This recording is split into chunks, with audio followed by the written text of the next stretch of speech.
Opa, tranquilo? Como é que vocês estão? Caraca, faz um tempo que eu não falava isso, hein?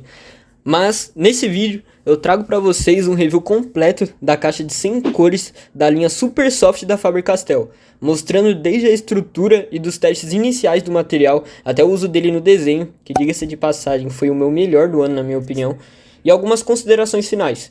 Desde já, peço que se você gostar do vídeo, deixa o like, se inscreve aí, porque assim você vai estar me apoiando muito e me ajudando aí nessa volta pro YouTube, fechou? Mas sem muita enrolação, bora direto pros testes. A caixa vem dessa forma aqui pra vocês, obviamente já tirei das primeiras embalagens, essa é a parte em que fica os lápis em si, e ela é dividida em algumas repartições, 4 repartições especificamente. Porém, eu não recomendo que vocês deixem um lápis nela, por experiência própria, é perceptível aqui, ó, se vocês forem ver mais de perto, que pega muita poeira, mano, muita poeira mesmo. Isso, sendo que eu limpei há poucos dias, tá ligado? Não faz tanto tempo que, sim, que eu limpei essa caixa lápis por lápis. Mesmo assim, pega bastante poeira. E isso não é bom nem pro lápis, nem pro seu canto de desenho. Fechou? Eu vou estar pegando aqui um lápis para vocês verem a estrutura dele.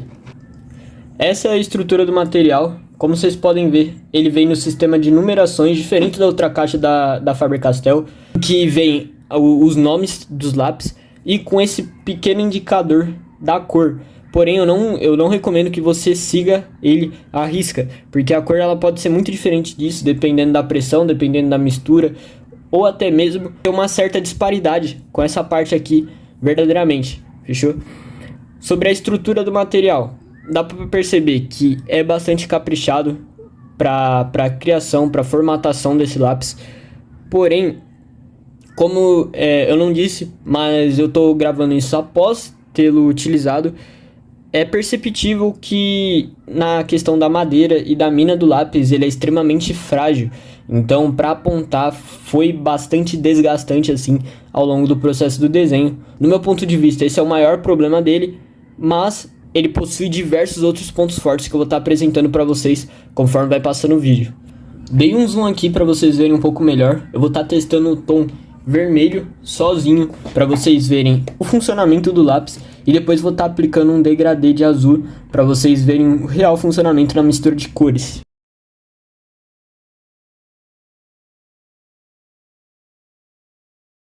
Diga-se de passagem, essa folha aqui é a Renimule Nostalgia, a mesma que eu utilizei no meu desenho, beleza?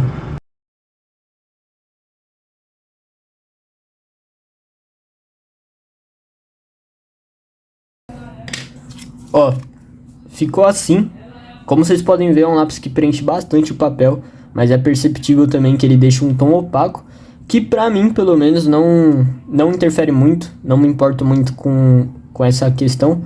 Porém, pra quem não gosta, aí já fica um pouco mais complicado. Agora eu vou estar fazendo aqui o degradê com azul, pra vocês terem uma noção melhor da mistura de cor desse lápis, que no meu ponto de vista é um dos maiores pontos positivos dele.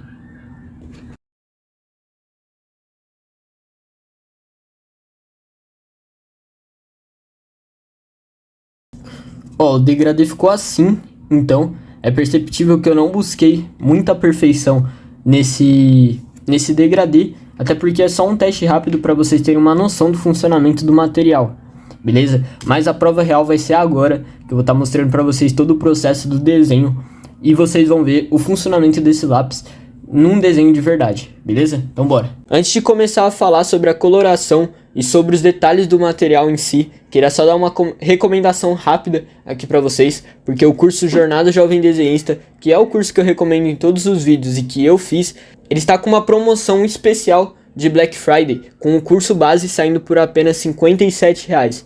Então dá uma olhada aí no primeiro link da descrição, que vai ser o site oficial do curso, em que lá vai ter todas as especificações e depoimentos dos alunos para ver se para você realmente vale a pena adquirir esse curso, mas de qualquer forma, fica a minha indicação, pode pá? Deixando isso de lado por agora, vamos começar a falar sobre o uso desse lápis no desenho em si e sobre as características dele.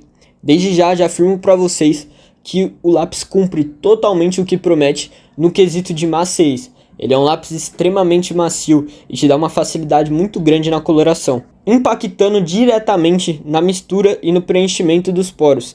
Por ser um lápis extremamente macio, a mina dele derrete no papel praticamente e torna o preenchimento dos poros muito mais fácil. Fora que a sobreposição dele torna-se muito grande. Não sei se uma característica está totalmente atrelada à outra, mas a sobreposição de tons é uma característica muito forte dele.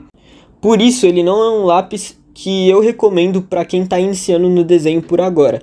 Ele é um lápis que exige um certo controle e um certo conhecimento sobre o material para conseguir fazer uma pintura legal.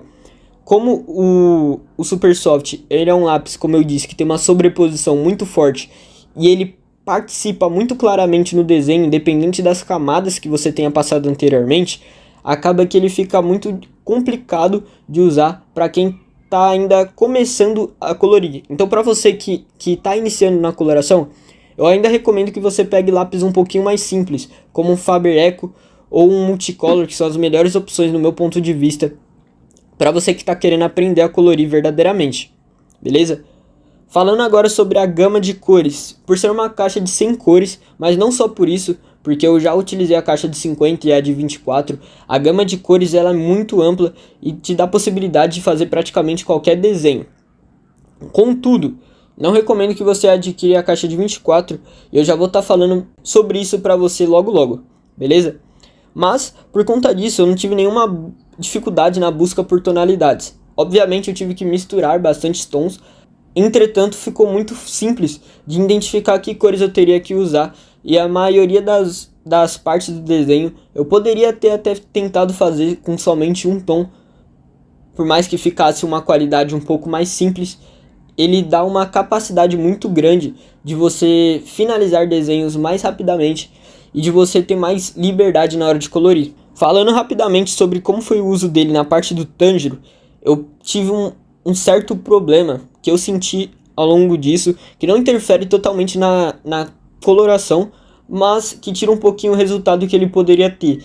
Eu senti que os tons quentes eles são pouquíssimo saturados, então não tem toda aquela vibrância nas cores que poderia ter tido se eu tivesse utilizado talvez o Eco ou até mesmo um lápis da atriz, por mais que eu não tenha. Então essa questão tira um pouquinho da beleza do desenho, entre aspas. Obviamente o desenho ficou muito bonito, só que eu acho que talvez se eu tivesse utilizado um lápis com um pouquinho mais de saturação, ele ficaria um pouco melhor. Fator que se altera totalmente na parte do Akasa. Na parte do Akasa, por utilizar muitos tons frios, eu sinto que esse lápis ele chega no ápice em questão das tonalidades em si. Essa foi uma parte que eu gostei muito de fazer e eu senti que as cores elas ficaram muito boas e bastante fiéis à referência em si, por mais que não tenha sido meu objetivo ao longo de todo o desenho. Só que, como nem tudo são flores, eu senti alguns aspectos negativos no uso desse lápis, principalmente relacionado ao lápis preto, que eu acabei nem utilizando, porque ele acaba parecendo mais um cinza escuro. Isso é um ponto que muitos já falam, e ao apontar esse lápis também, eu senti que a qualidade da madeira e da mina não é muito legal assim. Talvez seja o apontador é um pouco antigo, mas como eu vi outros reviews também, para estar montando uma opinião um pouco mais sólida, eu percebi que é um problema frequente para as pessoas do lápis ele acabar quebrando bastante a ponta, mesmo com você não tendo deixado ele cair ou algo do gênero. Acabou quebrando a ponta de alguns lápis em específico, que fez com que eles reduzissem, né, o tamanho dele muito rápido em um só desenho, sabe? Então acaba sendo algo um pouco difícil de controlar e que faz com que o material acabe tendo menos tempo de vida útil na sua mão. No geral, a qualidade do lápis é muito bom, é o meu lápis favorito, sem dúvida alguma. E falando sobre valores, a minha recomendação é que você adquira hoje em dia a caixa de versão de tons mais vivos, que eu vou estar deixando aí na descrição para você todos os links para você que quer adquirir esse material. Eles estão saindo até mais baratos do que a versão normal e creio eu que a qualidade seja um pouco melhor, assim como a caixa diz. Então, fica a minha recomendação aí embaixo para você dar uma olhada, beleza? São todos links confiáveis direto da Amazon. é isso. Espero que vocês tenham gostado. Fiquem com Deus. Falou. Minha família sofreu e se acabar. E sob a luz do luar, minha irmã morreu por mim. E ficar com o pive a inferioridade me tomar. Mas nasci pra exterminar, e isso fez de mim sou como água. Quando eu ergo espada, concentro, respiro, nem vai se inundar. Sou como água. Se envolver minha katana, eu nunca paro de cortar. Fui treinado por Orokodak. Tirei no pote, corte um recorte suave.